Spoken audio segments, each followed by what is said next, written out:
Hello, c'est Alex de formation-powerbi.fr. Dans cette vidéo, nous allons t'expliquer comment utiliser la fonction filter dans Power BI. Reste bien jusqu'à la fin, je te partagerai nos meilleures astuces. Sans plus attendre, je te laisse avec Lucas dans ce tutoriel. Prends place, c'est parti. Hello tout le monde, j'espère que vous allez bien. Tout d'abord, je vous invite à télécharger le fichier Power BI en description pour suivre en même temps que moi les différentes étapes et on est parti. Donc déjà, qu'est-ce que c'est que la fonction filter? Donc ça permet de créer une nouvelle table en y appliquant des filtres. Donc pour ce faire, on va directement repartir d'un exemple. Donc ici, vous voyez qu'on a une table commande avec montant, numéro de commande et la quantité. Ce qu'on souhaiterait ici, c'est créer une nouvelle table avec seulement les quantités qui sont supérieures ou égales à 2. Donc pour ce faire, on va se mettre ici dans la vue rapport, on va sélectionner notre commande, on va faire nouvelle table. Ici, donc, on va l'appeler supérieur à 2. Supérieur à 2. Ensuite, ici, donc on va mettre filter. Donc là, on nous demande au moins deux paramètres. Donc, la table et ensuite le fil qu'on souhaite appliquer. Donc ici, notre table, ça va être commande. Et notre filtre ici, ça va être la colonne, donc quantité. Qui va donc être supérieur ou égal à 2. On valide. Et ici, on voit qu'on a une nouvelle table qui s'est créée. Si on va dans la vue table, on voit ici donc les quantités. On voit qu'on a des quantités qui vont de 2 à 4.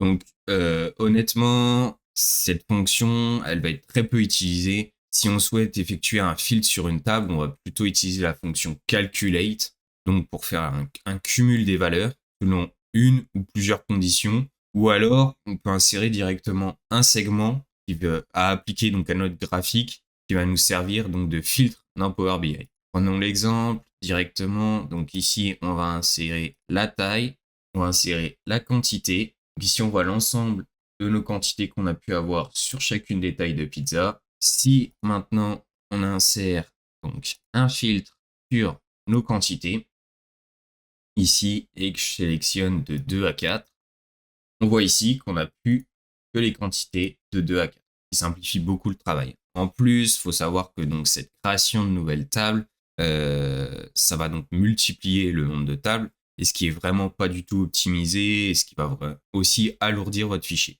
Voilà, maintenant vous connaissez tout sur la fonction filter. Merci de m'avoir écouté, j'espère que cette vidéo, elle vous a plu, et nous on se retrouve pour une prochaine. Ciao! Voilà, j'espère que cette vidéo t'a plu. N'hésite pas à liker et à commenter cette vidéo et bien évidemment à t'abonner à la chaîne, ça nous fait toujours plaisir d'avoir de plus en plus de monde. Si tu veux booster tes compétences sur Power BI, tu peux t'inscrire à notre newsletter pour recevoir les dernières actualités, les astuces de Power BI. Mais tu peux aussi évidemment télécharger les ressources en description de cette vidéo pour pratiquer en même temps que Lucas si ce n'est pas déjà fait. Et enfin, tu peux évidemment découvrir notre catalogue de formation complet. On a des parcours de formation e-learning avec plus de 200 vidéos à consommer et plus de 14 heures de vidéos exclusives. Je te dis à bientôt sur la chaîne formationpowerbi.fr. Ciao!